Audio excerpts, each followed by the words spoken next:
August 1943. A captured Japanese naval ace veteran of Pearl Harbor and dozens of kills sat in an American POW camp and learned the number that made his blood run cold. The United States was graduating 100,000 pilots per year while Japan struggled to train 5,000. And American flight students were getting more practice hours before their first combat mission than most Japanese pilots logged in their entire careers. But how did an island nation convinced of its spiritual superiority fail to realize they were fighting an industrial machine so vast it turned the sky itself into an assembly line? And why did Japanese commanders keep sending pilots to die when they knew the math made victory impossible? Before we jump back in, tell us where you're tuning in from. And if this story touches you, make sure you're subscribed because tomorrow, I've saved something extra special for you. In the year 1937, Japan went to war with China. Japanese pilots flew over Chinese cities and fought in the skies day after day. They became good at flying. They became good at fighting. By the time 1941 came around, some of these pilots had 4 years of combat under their belts. They had shot down enemy planes. They had survived when others died. They knew every sound their aircraft made, every trick that kept them alive. The Japanese Navy picked only the best young men to become pilots. Out of every 100 men who wanted to fly, maybe 5 made it through training. The training took 2 years, sometimes longer. It was hard and painful, and many quit. The ones who finished believed they were special. They believed they were chosen by heaven itself. Japan was a small nation made of islands. It had no oil in the ground. It had no rubber trees. It had very little steel. Everything the military needed had to come from somewhere else, and that meant Japan had to win wars quickly. The generals and admirals knew this. They built a strategy around fast attacks and complete surprise. They told their pilots that spirit mattered more than numbers. They said the Japanese fighting spirit could defeat any enemy, even enemies with more planes and more guns. The pilots believed this because they wanted to believe it. When you spend 2 years training and see your friends wash out or die, you need to believe you are part of something greater than yourself. The culture made pilots into gods. Newspapers wrote stories about them. Children played games pretending to be fighter aces. The Bushido Code taught that death in battle was the highest honor a man could achieve. Surrender was worse than death. Capture was a shame that could never be washed away. Pilots painted rising suns on their planes and knew that every mission might be their last, and they were proud of this knowledge. They were ready to die for the emperor. They were ready to crash their planes into enemy ships if that is what victory required. On December 7th, 1941, these elite pilots struck Pearl Harbor. Our protagonist was there, a veteran with 3 years of combat experience over China. He flew his Zero fighter over the Hawaiian Islands that morning and saw American battleships explode and sink. He saw American planes burning on the ground before they could even take off. The attack was perfect. The Americans were caught completely by surprise. When he landed back on his aircraft carrier, he and the other pilots celebrated. The American Navy had been crushed in a single morning. The Americans would sue for peace within months. That is what everyone believed. The next few months proved them right, or so it seemed. Japanese forces swept south through the Philippines. They took Singapore from the British. They captured the Dutch East Indies with all its oil. American pilots in those early battles seemed green and afraid. They flew in poor formations. They made mistakes. Japanese pilots shot them down easily. Our protagonist added more kills to his record. 6 American planes. Then 8. Then 12. Each victory confirmed what he had been taught. Japanese pilots were simply better. They had more experience. They had more spirit. The war would be over by summer. But something strange started happening in mid. 1942, the easy victories stopped. At a place called Midway in June, the Japanese Navy lost 4 aircraft carriers in a single day. Our protagonist survived that battle, but many of his friends did not. The best pilots he knew, men who had flown since 1937, went into the ocean and never came back. The American pilots at Midway fought differently than before. They were more aggressive. They coordinated better. Their torpedo bombers came in low while their dive bombers attacked from above. It was like they had been training for this exact fight. Then came Guadalcanal, a miserable jungle island that nobody had heard of before August 1942. The fighting there went on for months. Our protagonist flew mission after mission from his carrier, attacking American positions on the island and fighting American planes in the sky. At first the Americans seemed weak, just like in the Philippines. But more American planes kept coming. New pilots kept arriving. Where were they all coming from? Japan was struggling to replace the pilots lost at Midway. Each new Japanese pilot had less training than the last. But the American pilots seemed to have more training, not less. They flew better formations. They used better tactics. They protected each other in ways Japanese pilots had never been taught. One morning in October 1942, our protagonist took off before dawn to attack American ships near Guadalcanal. He led a group of 6 Zeros. They found the American ships right where intelligence said they would be. But as they dove to attack, American fighters came out of nowhere. These were not the frightened, confused pilots from 9 months ago. These Americans flew like veterans. They worked as a team. Our protagonist fired his guns and saw his bullets hit an American plane, but then felt his own zero shudder as American bullets tore through his engine. Black smoke poured from his aircraft. The engine coughed and died. He was 40 miles from his carrier, losing altitude fast, with the ocean rushing up below him. He had 2 choices. He could go down with his plane like the code demanded, or he could try to survive. For the first time in his life, survival seemed more important than honor. He pushed back his canopy and jumped. The parachute opened and he floated down into the warm Pacific water, watching his Zero spiral into the waves. An American patrol boat picked him up 3 hours later. The shame of capture was supposed to feel like death, but instead he just felt tired and confused. How did this happen? How had he, an elite pilot with 5 years of experience, been shot down by Americans who 9 months ago could barely fly? The American sailors pulled him onto their boat, and he expected them to hit him or spit on him. That is what Japanese soldiers did to prisoners. Instead, they wrapped him in a blanket and gave him water. One sailor, who could not have been older than 20, offered him a cigarette. Our protagonist was so surprised he just stared at it. The sailor lit it for him and smiled. This made no sense. These were the enemy. They should hate him. He had just tried to kill their friends. But they treated him like a man who needed help, not like an animal who deserved punishment. They took him to a larger ship and then to a base on one of the islands. A doctor examined his injuries. He had burns on his hands from the hot metal in his cockpit, and bruises across his chest from the parachute straps. The doctor cleaned the burns and wrapped them in white bandages. He gave our protagonist pills for the pain. In Japan, they barely had medicine for their own wounded soldiers. Here, the Americans were giving medicine to an enemy pilot who had tried to kill them hours before.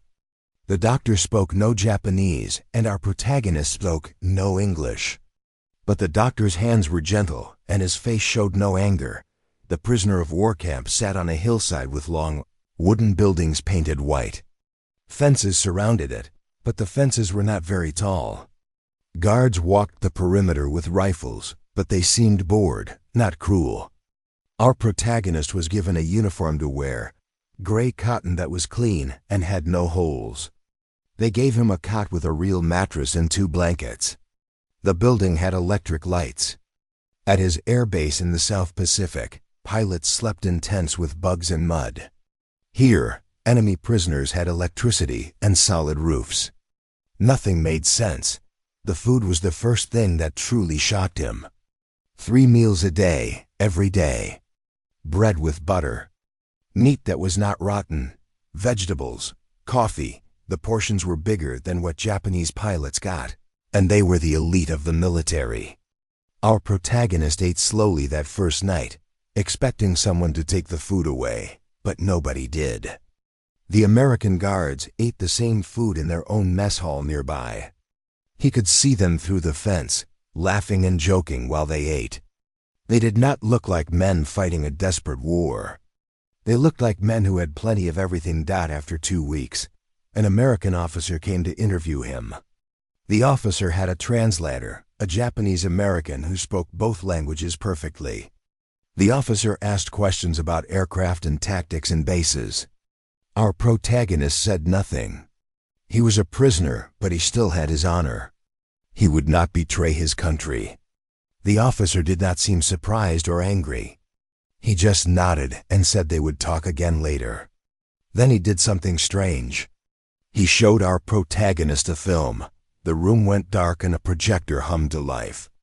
On the white wall, our protagonist saw American airfields. Not one airfield. Not 5. Dozens of them, maybe hundreds. The film showed plane after plane lined up on runways that stretched to the horizon. Training aircraft painted bright yellow. Rows and rows of them. The film showed young Americans climbing into cockpits, taking off, landing, taking off again. The camera panned across a field where at least 50 planes were in the air at once, just for training. Our protagonist felt something cold settle in his stomach. The officer spoke through the translator. He said America was training 100,000 pilots every year. He said this number slowly, making sure the translator got it right. 100,000. Our protagonist knew Japan trained maybe 5,000 in a good year, and that number was dropping because they needed pilots at the front immediately. There was no time for long training anymore. New Japanese pilots got 6 months if they were lucky, sometimes just 3. But this film showed Americans spending a year, maybe 2 years, just learning to fly before they ever saw combat. The film continued. It showed factories building training planes. The narrator's voice, translated into Japanese, said they were making 10 training aircraft every single day at just this one factory. And there were many factories. The film showed engines being tested, wings being attached, finished planes rolling out of huge buildings made of metal and glass. Our protagonist had seen Japanese factories. They were small and dark, and workers hammered parts together by hand. These American factories looked like they came from a different world. Everything was organized. Everything was clean. Machines did the work that took hundreds of Japanese workers weeks to complete. Then the officer showed him a newsreel. It was recent, from just a few months ago. The film showed aircraft carriers being launched. Not one carrier. 3 carriers, one after another, sliding into the water while crowds cheered. The narrator said America was building so many ships that they were running out of names for them. Our protagonist remembered that Japan lost 4 carriers at Midway. It took Japan 4 years to build a carrier. America was building them in 1 year, sometimes less. The math was impossible to ignore. Even if Japanese pilots were better, even if the Japanese spirit was stronger, the numbers did not lie down. An American pilot visited the camp one day. He was an instructor, home from the war to teach new pilots. He sat in the mess hall drinking coffee and chatting with the guards. Our protagonist watched him from across the room. The pilot was young, maybe 25. He looked relaxed and healthy. His uniform was new and fit him perfectly. He laughed at something a guard said. Then another American mentioned that this pilot had washed out of fighter training, so they put him in dive bombers instead. Washed out. They had so many pilots that they could reject some and send them to different planes. Japan put every single pilot who passed basic training straight into combat. America could afford to be picky about who flew what. That night, they served ice cream for dessert. Our protagonist stared at it. Ice cream. In a prison camp. In the middle of a war. Japan was rationing rice. Japanese civilians were going hungry. Japanese soldiers at the front were eating weeds and roots. And here, American prisoners of war were eating ice cream like it was nothing special. He ate it slowly, tasting the cold sweetness, feeling each thought shift in his mind like tectonic plates grinding together. His commanders had told him America was soft and weak. They said Americans loved comfort too much to fight a real war.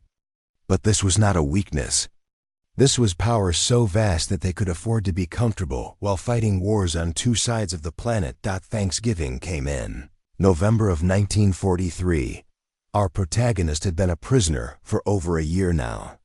He had settled into the routine of camp life. Morning roll call. Work detail in the vegetable garden. Meals in the mess hall. Evening in the barracks playing cards with other Japanese prisoners. Some of the men still talked about Japan winning the war. They said the emperor would never surrender. They said American victories were just luck. Our protagonist said nothing during these conversations. He was starting to see things differently, but he kept those thoughts to himself.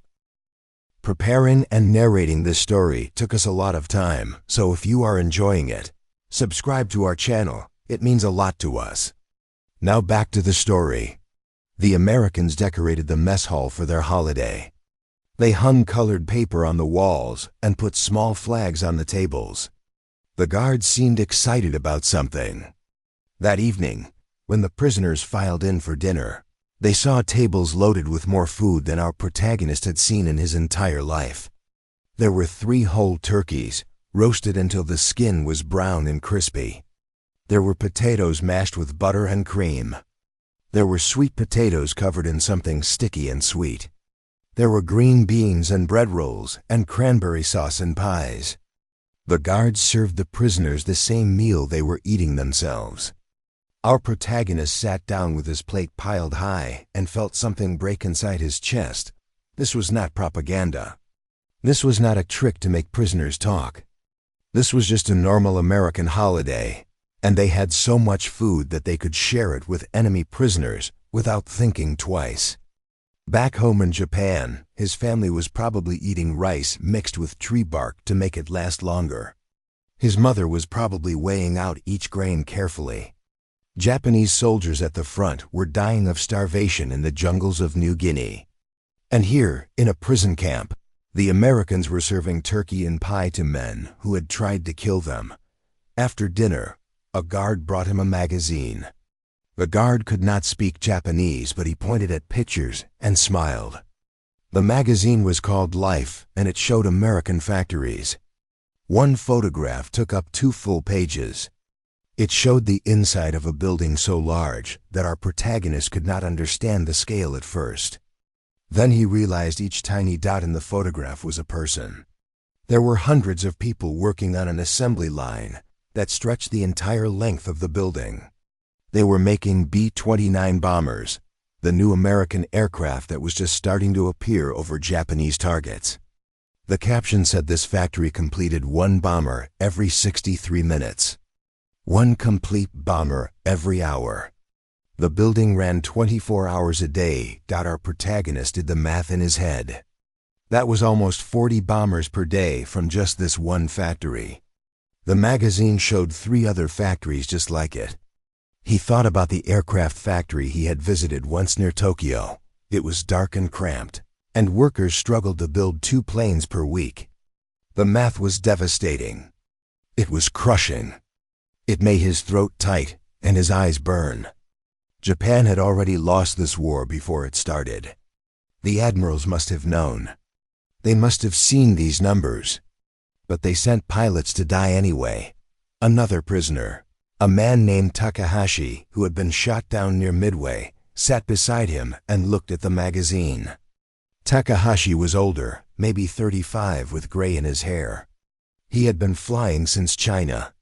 He studied the photograph for a long time and then spoke quietly. He said spirit cannot defeat mathematics. He said they had been lied to. Not lied to about honor or duty, but lied to about having any chance at all. The Japanese High Command knew America could build 100 planes for everyone Japan built. They knew American pilots were getting 600 hours of training, while Japanese pilots got 100. They sent young men to die in a war that numbers made impossible to win. Our protagonist thought about the American system. He had watched it for over a year now. Everything was organized. Everything had a process. When a new group of prisoners arrived, the Americans had forms to fill out and procedures to follow. When equipment broke, they had spare parts already waiting. When pilots needed training, they had schools and instructors and standardized curriculums. The Japanese way was to find exceptional men and push them until they became elite. The American way was to take ordinary men and build a system that made them competent. Japan bet everything on having better individuals. America built a system that did not need exceptional people because the system itself was exceptional. He remembered something an American pilot had told him through the translator. The pilot said that in America, they trained instructors specifically to teach new pilots. Combat veterans came home after their tours and spent a year teaching others what they had learned. That knowledge spread to hundreds of new pilots. In Japan, combat veterans stayed at the front until they died. Their knowledge died with them. Each new group of Japanese pilots had to learn the same lessons from scratch, paying for that knowledge with their lives. The Americans rescued their pilots when they went down. They had special submarines and flying boats just for pilot rescue. They put armor on their planes to protect the pilots inside. Japan taught pilots that dying gloriously was better than surviving cleverly. Our protagonist began to understand something painful. The question was not which nation had better pilots. The question was which nation treated its pilots like valuable resources worth protecting and improving. Japan called its pilots gods, but sent them to die in planes with no armor and no parachutes. America called its pilots ordinary servicemen, but gave them armor and training and rescue operations and rotated them home to teach others. Which approach actually honored the warrior? Which side truly valued human life? He thought about the young pilots he had known. Boys really, 17 and 18 years old. Rushed through 3 months of training and sent straight into combat against American pilots with 2 years of preparation. Those boys never had a chance. They were sacrifices thrown at an enemy that Japan could not possibly defeat.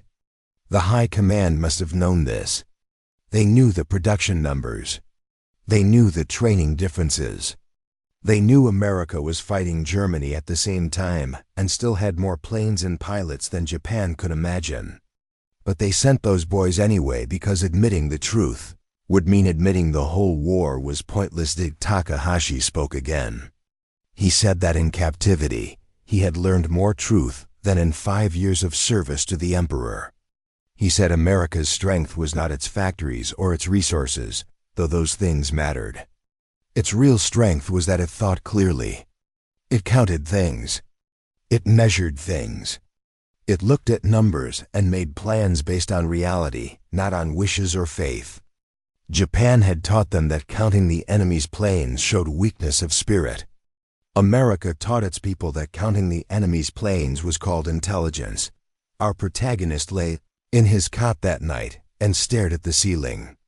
The barracks was warm and dry. His belly was full of turkey and pie. Outside, he could hear American guards talking and laughing. He thought about his country, starving and burning, still telling itself that spirit would triumph.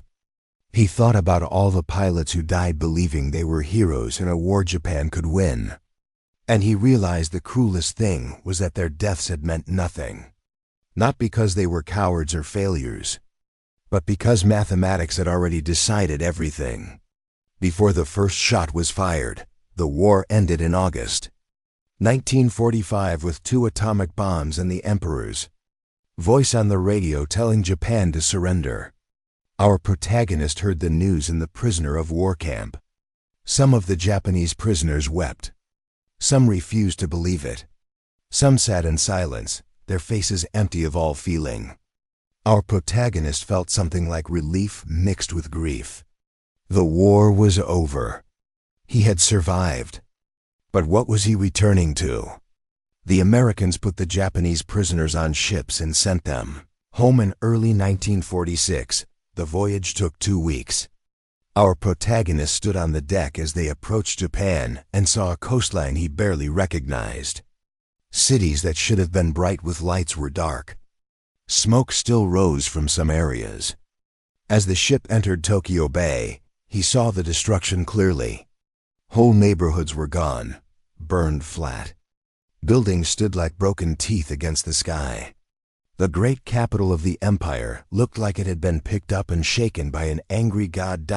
When he walked off the ship onto Japanese soil, the smell hit him first. Smoke and ash and something rotten underneath. The port was crowded with people who looked like ghosts. Their clothes hung off thin bodies. Their faces were hollow. Children stared at him with huge eyes set in hungry faces. An old woman sat by the road with a small bag of rice, trying to sell individual grains. Our protagonist reached into his bag and pulled out a chocolate bar the Americans had given him for the journey. He handed it to the woman and watched her cry as she held it like it was made of gold. The train ride to his home city took 6 hours. The train was packed with people sitting on the roof and hanging off the sides. There was no glass in the windows. Half the seats were missing, torn out for firewood. The train passed through countryside that should have been full of farms, but many fields sat empty. There were not enough men left to work the land. Our protagonist saw groups of women and old people trying to do the work that young men used to do. He passed through cities that were just rubble and ash. Hiroshima was gone. Nagoya was gone. Osaka was half gone. The contrast with American abundance made him feel sick. His family had thought he was dead. They built a small shrine for him in the house with his photograph and incense. When he walked through the door, his mother fainted. His father, who had aged 20 years in the 4 years of war, just stood and stared like he was seeing a ghost. His younger sister, who had been 12 when he left, was now 16 and looked 30. Her hands were rough and scarred from factory work. His brother had died in the Philippines in 1944. Nobody recovered his body. They sat together that first night and shared a thin soup made from vegetables and a tiny bit of fish. This was what they called dinner now. Once, his family had been comfortable. His father owned a small shop. They ate rice every day and meat twice a week. Now they ate whatever they could find and counted themselves lucky to have a roof with only a few holes in it. His mother asked him about the prison camp, and when he described the food, she thought he was lying or confused. Turkey, pie, ice cream, those things seemed like fairy tales. He stopped talking about it because it hurt to see her disbelief. Other veterans started coming home that winter and spring. Our protagonist met some of them at a gathering for former pilots. Most were bitter and angry. They blamed the Americans for being cruel. They blamed the emperor for surrendering. They blamed everyone except the people who actually made the decisions. But there were a few men like Takahashi, who had also been prisoners, who knew the truth. They spoke quietly among themselves about what they had seen. The factories, the training systems, the impossible numbers that made victory a fantasy from the very beginning. One afternoon, a young man came to visit. He was 19 and had been a pilot for the last 6 months of the war. He trained for 8 weeks before they sent him to combat. 8 weeks. Our protagonist had trained for more than 2 years. This boy learned to take off and land and do basic turns. And then they put him in a plane loaded with explosives and told him to crash it into an American ship. The boy survived because his engine failed before he reached the target and he floated in the ocean. until a fishing boat found him after the war ended. The boy said he never had a chance. He said the American pilots moved like they had been flying their whole lives. They worked in perfect teams. They covered each other and communicated and seemed to know what each other was thinking. He had no training for that kind of fight. None at all. Our protagonist asked the boy if his commanders told him he could win. The boy said yes. They said Japanese spirit would overcome American numbers. They said one Japanese pilot was worth 10 Americans. They said dying gloriously for the emperor was the highest honor. The boy believed it because he was 19 and wanted to believe his death would matter. Our protagonist told the boy the truth. He told him about the factories building 40 planes per day. He told him about American pilots training for 2 years with 600 hours of flight time before combat. He told him about the system that treated pilots as valuable resources instead of sacred bullets. The boy listened, and his face changed as he realized his commanders had known he would die and sent him. Anyway, Japan had to rebuild, and the rebuilding was hard and slow. But something interesting started happening. Japanese companies began studying American methods. They sent people to America to learn about factories and systems and organization. They brought back ideas about training workers and checking quality and treating employees like valuable resources. The very things that made American pilots successful started appearing in Japanese businesses. Our protagonist got a job teaching at a new aviation school. The commercial kind, for airlines that Japan would someday have again. He taught students that safety mattered more than glory. He taught them that systems and procedures kept people alive. He taught them to count things and measure things and make decisions based on what the numbers said, not on what they wished was true. His own children grew up in a Japan that was different from the one he had known. His son studied engineering and went to America for graduate school. His daughter became a teacher. They learned English in school and read American books and understood that the world was bigger than Japan. They did not grow up believing that one race or nation was chosen by heaven. They grew up understanding that success came from hard work and clear thinking and learning from others. Years later, our protagonist visited a memorial for fallen pilots. He saw the names of his friends carved into stone. Hundreds of names, thousands, boys who died because their leaders chose pride over mathematics. He thought about what he really learned in that American prison camp. It was not that America was good and Japan was bad. It was that ideology cannot defeat reality. Faith cannot overcome facts. Spirit cannot beat systems. The Americans won because they looked at the world clearly and built systems based on what they saw, not on what they wanted to see. Japan lost because it chose to believe beautiful lies instead of ugly truths. He spoke to a group of students once, near the end of his life.